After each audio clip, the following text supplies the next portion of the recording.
If your screen goes dark for 90 minutes in the most important silver market on Earth, and the moment it comes back, the price is already moving like a trap door just opened, you don't need a conspiracy theory to ask the only question that matters: who benefits when access disappears and only the biggest, fastest players can react first?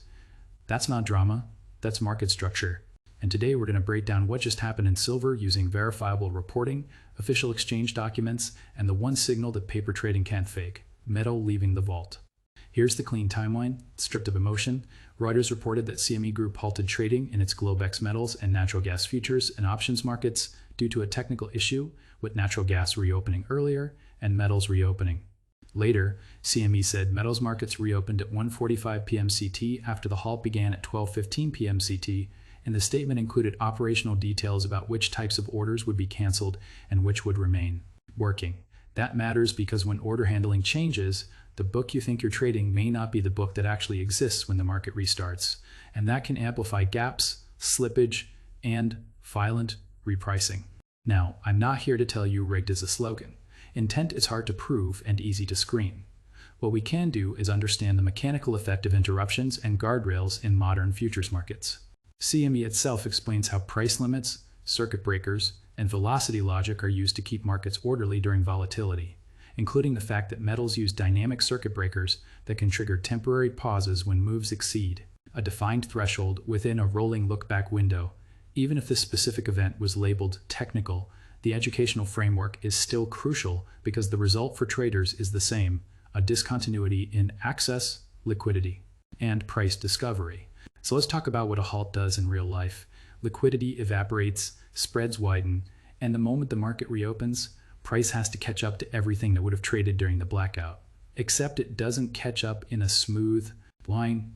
It catches up in bursts through whoever has the best infrastructure, the best collateral, and the least fear of being forced out of positions. So if you're retail clicking a button, you're reacting. If you're a firm with automated execution and the ability to warehouse risk, you're setting the pace. That difference is the hidden tax of every market disruption. And it's why you should stop arguing about feelings and start tracking the hard data the exchange publishes. Here's where the silver story gets interesting. Because while paper price can whip around on a reopened book, the physical layer tells you whether stress is building underneath. CME's official COMEX depository report for silver is not a rumor and not a screenshot. It's a warehouse statistics document that lists registered, eligible, and total silver by depository, including daily, received, withdrawn activity, and adjustments. In the report snapshot we pulled, total registered silver is shown as 86,130,399.161 troy ounces, and the combined total inventory is shown as 360,638,935.435 ounces. Before you attach any narrative, understand what these categories mean. Registered is deliverable inventory category. Eligible is silver that meets specs and sits in approved vaults but is not designated for delivery unless it's moved into registered status. This is where most people get confused and start doing viral math. That sounds impressive but misses the plumbing. And yes, that same report shows named depositories and movements that people immediately start comparing to price action. For example, the report shows eligible withdrawals at HSBC 623,546.3 ounces. Eligible withdrawals at JP Morgan, 24,904.77 ounces, and eligible withdrawals at Manfra, Tordella, and Brooks, 619,157.709 ounces, plus an adjustment reducing Brink's registered by 217,756.88 ounces. Whether you interpret that as routine, strategic, or something bigger, the only intellectually honest move is to acknowledge the data exists, it's time-stamped, and it's published by the exchange reporting process. Metal moves do not require your permission, your opinion, or your chart pattern. They happen because someone paid, stood, shipped, or reclassified. Now zoom out, because the real silver battlefield is not one candle after a reopen. It's the widening gap between paper pricing in the West and physical-driven pricing in Asia. And this is where a lot of viewers miss the bigger architecture shift. Market Pulse laid it out clearly. Western silver prices are largely driven by futures and paper trading dynamics, while Shanghai pricing reflects more direct physical supply and demand signals. And the gap can persist because arbitrage isn't frictionless. Logistics, regulation, capital controls, and the real-world costs of moving metal across borders slow down the buy here, sell there fantasy. They even highlighted an example spread around $10 per ounce and explained why that's not a rounding error, but a meaningful divergence signal. If you've ever wondered why a premium can sit there without being instantly arbed away, Bullion Exchanges gives a clean explanation of how Shanghai benchmarks are formed through SGE, SHFE structures that are more closely tied to physical delivery. While comex is primarily futures-driven and most contracts never result in physical delivery, they also explain why arbitrage is complex in practice: shipping, insurance, duties, VAT, delivery specs, currency conversion timing, and regulatory barriers. That's why the spread becomes a signal, not tomorrow moon, but the market is pricing physical urgency differently depending on region and structure. Now let's add the biggest chess move that almost nobody's treating with the seriousness it deserves. India is literally rewriting how it values gold and silver inside its regulated mutual fund ecosystem. SEBI published a circular stating that, with effect from April 1st, 2026, mutual funds shall value physical gold and silver by using pooled spot prices published by stock exchanges. In other words, domestic exchange benchmarks used for settlement of physically delivered derivatives, rather than relying on LBMA AM fixing and then layering on conversions and adjustments. This is not a YouTuber claim. This is the regulator's own document, and it's a roadmap for shifting price reference points as capital gets permission to treat domestic price discovery as the anchor. Livman spelled out why this matters operationally.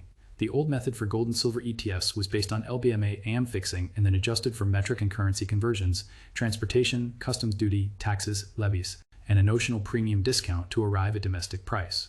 But the new framework replaces that model with exchange-published domestic spot prices inside India's regulated trading ecosystem. Translation: fewer layers of derived price, more direct linkage to domestic spot benchmarks, and a regulatory green light for local reference pricing. When you combine that with the reality that Asia already treats physical more seriously, you start seeing how global price discovery can become multipolar over time, even if comex remains huge in volume. And while we're talking about narratives that explode during volatility, let's address the psychological side. Veteran trader Peter Brandt was widely quoted warning that tops can come quickly and retracements can be full, especially after epic rallies, and that kind of messaging hits harder when the market is already unstable. The point is not that one trader proves a plot. The point is that when volatility regimes shift, even mainstream voices start emphasizing how fast the tape can turn, and that forces traders to confront whether they're reading the market or just marrying a story. Now, I'm going to connect one more dot carefully, because this is where people either level up or they go full tinfoil. In crypto, the Terraform collapse is still generating legal fallout, and Yahoo Finance reported on a lawsuit alleging Jane Street had an impossible insider advantage tied to material non-public information. Jane Street denied the claims and said it would defend itself vigorously. The legal process will decide what is true.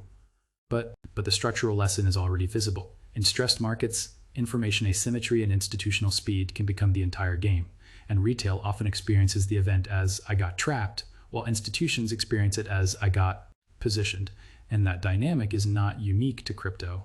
And it's why whenever you see a market interruption, your first instinct should be to examine who had continuity of action and who didn't. So what do we do with all this without turning it into a cult? We build a repeatable method. First, separate paper event from physical signal. A cult and a violent repricing is a paper layer event. Important, but not sufficient.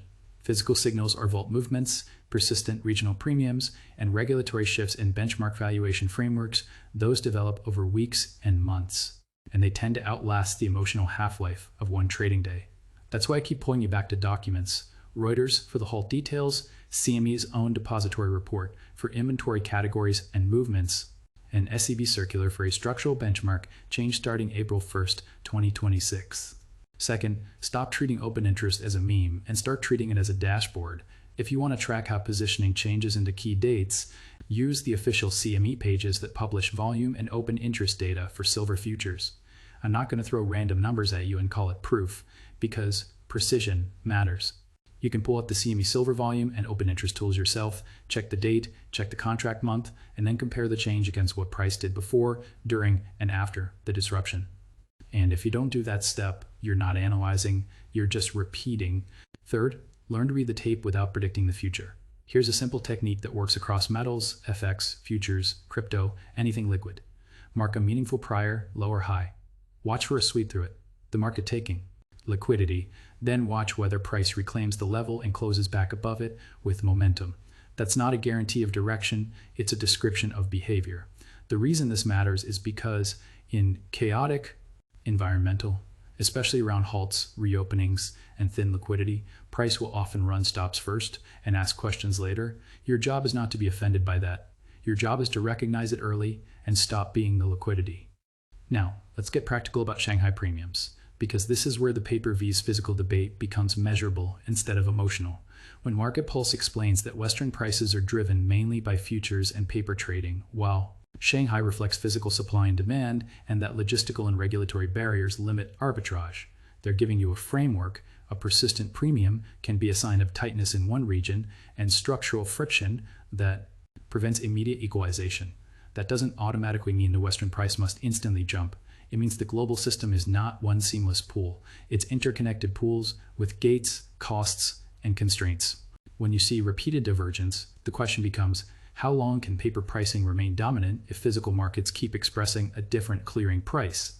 And if you want the why it can persist explanation in plain language, Bullion Exchanges basically says, yes, in theory, arbitrage should close the gap, but in reality, the frictional costs and constraints are why spreads can persist. Longer than textbooks assume. That's the part most people skip because it's less exciting than yelling manipulation. But if you trade for a living, you already know friction is where the edge lives. That's why you should watch Shanghai, not as a prophecy machine, but as a physical demand barometer that sometimes leads sentiment in paper markets. Now, let's bring it back to the Vault report, because this is the one place where the story either has weight or it doesn't. The CME Silver Stocks report shows total registered at about 86.13 million ounces and combined inventory around 360.64 million ounces in the snapshot we reviewed, along with depository level changes. You do not have to conclude default. You do not have to conclude everything is fake. What you should conclude is that the market provides you an official window into inventory categories and daily movements. And if you're not tracking those while you argue about charts, you're skipping the layer that serious metals operators watch. The game is not only price, it's availability, classification, and flow. Here's the part that should sober everybody up. Even if the halt was purely technical, even if every big move was organic, and even if every conspiracy claim is wrong, the structural trend still exists. Global pricing is under pressure from regional physical dynamics and from policy decisions that reduce reliance on a single Western benchmark. SEB has moved to domestic polled spot valuation for mutual funds beginning April 1st, 2026 is a real policy choice. And Livman's breakdown makes it clear this is about moving from a derived, adjusted, London-linked valuation method to an exchange-published domestic spot benchmark. That is a slow-motion re-architecture of how big pools of capital and reference metals and prices. So what should you watch next in a way that actually makes you smarter? Watch the next few depository reports for whether registered stays stable, rises, or continues to compress relative to total. Watch whether Shanghai premiums narrow or persist, and use the market structure explanations to interpret why. Watch whether the post-halt volatility regime settles or remains unstable. Because, as Brandt's warning highlights, sharp tops and full retracements are part of the physics of crowded trades, not a personal attack on your portfolio. And above all, stop needing certainty. The market doesn't reward certainty, it rewards preparation.